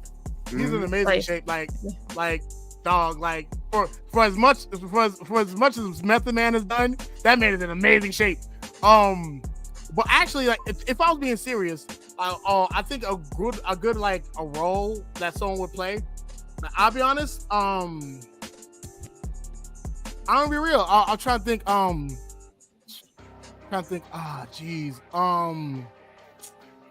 Bro from bro from Snowfall, Edie, Denzel Idris? Not Denzel Idris, his uncle. Oh, yeah. Yeah, broski, him as Luke Cage, like old school Luke Cage with the Jerry curl and the crown. With the Jerry curl in the chain belt. Yes, come on, chain belt, bro, in the yellow with the freaking arms cut off. Or Louis from Snowfall as Misty Knight, or even a young Amanda Waller. I'm waiting, James Gunn. Holla at me. I'll do your casting for you. Just give me a list of black folks. I'll tell you where they go. Hey man. Denzel Washington as Jon Stewart. Come on. You know what I'm saying? You funny. Let's get to the bag, bro. Let's really get to the bag. Who could Denzel play in like a DC or Marvel? I don't even know who Denzel could play. Jon Stewart. Old black man playing old black man. No. Maybe Mr. Fox. Mr. Fox the Batman. Yeah, Lucius Fox. He'll be a cool Lucius. I ain't gonna lose it. I would think it's just like he has a certain swagger to him. He's like, I feel like whatever role he gets, he's very adaptive to. Mm-hmm. Also, I just want him to say the song, "Get your hands off me. Get your hands off this gadget." with the lip. Get your hands off me. The lip. That shit funny. Bro, we having that lip on him, dog. But no, like, no, I definitely would dig that. If I had to say, honestly, if anything else, even better. Just saying, the Cuban Linx as Mossy Menos from Teen Titans. You funny. No, you gotta brush up on your Spanish, Poppy. We gotta speak Spanish now. Yeah, Mossy Menos, they speak I know. Spanish. They're Mexican, right? They're Mexican. No, actually Guatemalan. They're Guatemalan, yeah. Yeah. Bro. So brush up on your Spanish, so with Mossy Menos. All right, got you. All you gotta remember, Mossy Menos, si podemos. All right, just remember that. We got the roll. We're gonna be good. That's wild. Definitely. James gonna DM us, man. Holla at us, bro. Mossy I know Menos. you're making a live action Teen Titans. Put us in it, gang. Right? We can both play Black Manta. I'll be the suit, and then like Cell be the person in the suit, and like it'll be like Knight Rider. Only we'll have like a lot more N bombs in the suit. So we're just like nigga go left, nigga go right. What are you doing, nigga? Like it's very much that. You know what I'm saying? Like, come on, he's Black Manta for a reason. That's funny. Black Manta's great. But no, honestly, I think that what I love most about this interview so far has been the joy that we take in just like representation. And I think that what you do on your platform is amazing, for sure. Like no jokes, of course. I already said all my jokes, but like you do a lot of great work with your platform, and I think that I'm glad that I was able to reach out and get you onto this episode, because Lord knows that I think that what I value most about our community is that we can mutually appreciate each other's work and things like that, even if we're on two different spectrums of things, you know what I'm saying? And like, I feel like in this case, like podcasting and journalism is pretty close together, you know what I'm saying? Yeah. And like I said, we need more of us, because like actual us, because like I said, even though like we have two different directions for our show, it's like the mission is the same. You know what I mean? Sure. We want to see things from like our perspective. We want to have like these conversations, because it's not really being had on like mainstream platforms at all. You know what I mean? We don't really see this talked about in the news, and TV is slowly dying. Like MTV is dead. MTV is gone. R.I.P. You know what I mean? Like it's so bad that like the History Channel no longer does history. They just have random white people talk about aliens and shit. You know what I mean? Like the plot is being lost in a lot of platforms, because again, executive producers choose reality TV as opposed to good storytelling. But like I said, I'm constantly coming across individuals who have a story to tell, that have something to say, and they can use social media. They can use their TikTok. Well, I don't know what's going on with TikTok. That's like Right. But YouTube, Instagram, there's other emerging social media platforms that are coming out the woodwork. I mean, there's no longer the gatekeepers that were like being predators and just abusing their power. They don't have the power anymore. We do. You know what I mean? So sure. if you got the skill set, if you got the gift of gab, if you know how to use technology, if you know where to go, use those abilities to really help uplift a lot of the talent that probably wouldn't have gotten the spotlight. You know what I mean?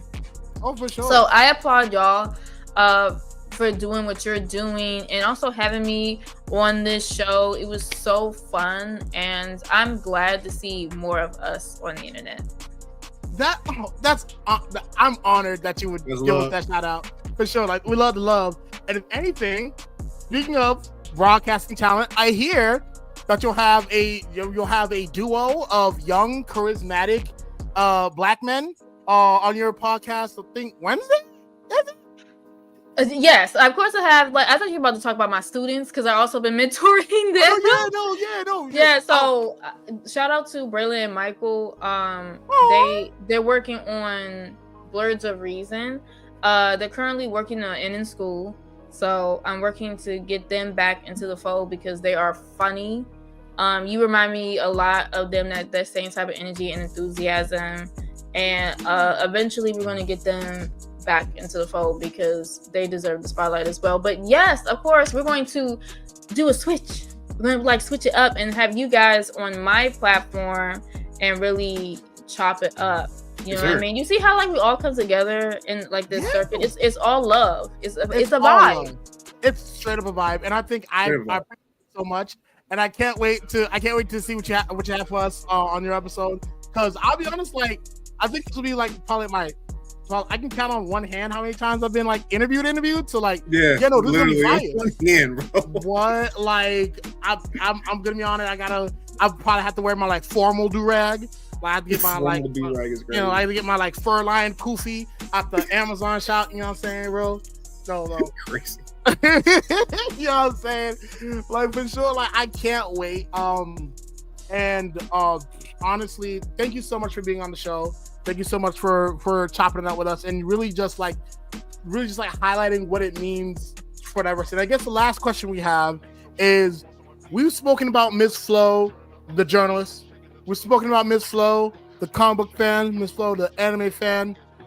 But as Miss Flo, the proud black woman that you are, what is one way, if there was a nice board meeting and the topic was, how do we make women comfortable in the nerd space? What would be your addition to that? Ooh, I just listen to black women. That's what you gotta do. It's just if we say no, it's a no. If we are asking for our space, a lot of people want to say women are not direct or give hints, or there's a lot of miscommunication. There's no miscommunication. I mean what I say, and I say what I mean. Listen to what we are asking for, and it's not that hard. If we're asking just to be left alone and be able to do what we want and where we want, let that be. If we say our clothes does not give you permission to do whatever, follow that. You know what I mean? If we are saying hey, we may just need a space for us to kiki with our girls, respect that. You know what I mean? And then I have so many talented, beautiful cosplayers that do a little bit of spicy content. That does not mean you can slide in their DMs and be inappropriate and act a fool. Have some decorum. Have some class. I can only imagine that sounds nuts. I ain't gonna lie. I've heard some stories. I'm just police, y'all. See, you know what I mean? It's have some respect. We're all here to have fun and share our love of our fandom. Don't make it weird. Don't make it weird. You know what I mean? If you say no, move on to the next. You know what I'm saying? There's a lid for every pot. Relax. So in that case, You know what I mean? That makes sense. So in that case, like when I do like Snapchat my favorite cosplayer, double text or triple text? Just one text. You can give a compliment saying like your cosplay is awesome, what you're doing is awesome. You can always stay in positive energy. Just don't be off the rip sexual with somebody. Gotcha. I don't care how you may think their online persona may be, because a lot of times they may be doing it just for the bag for survival. Yeah. You know what I mean? Economics is hard, but that doesn't mean that they should they shouldn't be berated and like off the rip objectified. Remember, they're somebody's daughter, they're somebody's sister, they're somebody's mother. Approach with class, approach with love and respect. I love what you're doing. You look great. Keep it cute. That's it. You know what I mean? That's all you gotta do. Send your compliments, send your love, and it'll be fine. And then that's it. It's not complicated. It's not that hard, people. But some people, like, you have to talk to your peers and be like, hey man, because I think the other thing is like there's not enough people holding their friends accountable, and a lot of times like this stuff keeps happening because their friend ain't checking them. So if somebody else checks them, then it's like it becomes like a thing. Like, no, you have to check your friend. Check to say like, hey, we go to such and such bar, we go to such and such convention, we go to such and such party. These are the rules of decorum. And then it'd be fine. That's it. It's just like everybody want to hang out with everybody, but you have to understand, no me no. Clothes don't give permission, and just keep it cute. That's real talk. That's real talk for sure. And I think that it's amazing. I think I wanted to make sure to give you the space to say that, because as much as I could say it, as much as Sel could say it, what matters is that one, as men, we do give women the platform to voice the solution to a problem that they are the victims of, right? And then also, I think it's important to make clear that like I ain't got a pander for shit. I got a picture of fine shit in my room right now with a cute poem on top of it and everything. I love my girlfriend to death. So don't worry about Sel. But like to be my girl, my wallpaper, I'm good. Right? That's what I want you to. There you go. Right answer. But yeah, good. And I think it's important that we wanted to make sure to give you the platform to say that, because at the end of the day, there's only so many excuses you can make, that one could make, to not want to listen to like cosplayers and consent. Because if it's a guy saying it, there's, oh, you're pandering and you just want to blah blah blah. Or if someone like who's not in that community says it, there's you just want to get in the community. But like when someone in the community who is like who is like affected by the issue says it, that's when it hits more. You know what I'm saying? Like who better to say like stop? Who's better to say like stop making Tyler Perry movies than niggas that watch Tyler Perry? You know what I'm saying? Like yeah, like. So thank you so much for that. And if there are any final words or any promotions you want to make, please, by all means. I would say again, thank you so much for having me on the show. You guys can follow me at Noir Neon Vibes on Instagram, TikTok, Facebook, YouTube, on Blue Sky. I'm exploring another app. I'll link that later. Yes, I have Neon Mic. I try to do weekly, bi-weekly. Keep in mind, I am a teacher, so I'm working quite a bit. And after I do you guys interviews, I'll be taking like the winter break because I need that break. Oh, same. You know what I mean? Yeah, I have my newsletter. I'm also working on like trying to create like a digital interactive magazine with my newsletter and NV Ketchup. And then after a while, I want to do like live episodes with Neon Mike, the Glow Up, to revisit a lot of my previous guests and see what they are doing now, because I still stay in touch with a lot of people and they're doing some amazing things. Please check out Blurred Station, because if you are looking for diversity in content, if you want to see us in science fiction, you could go ahead and make that happen by going ahead and subscribing now. And make sure that you follow Blur Station on Instagram and TikTok and Facebook. and YouTube, because of course my content is on there. And shout out to everybody on the team: Blurred's Eye View, Roomful of Birds, Navy, Tafari. Oh my God, this like our team is huge. We are like a huge family. Everybody's on there. The Black Geeks. Shout out to Hellspawn Legacy, who recruited me and put me on the team. What? OG Holt? Oh, yo. Yeah, so he's like has really has put me on and has been like very supportive and has been doing a lot to make Blurred Station happen. So if you want to see this type of content, if you want to see we say we want the diversity, it can happen, and you can help make that happen by subscribing. You heard it first. Make it happen.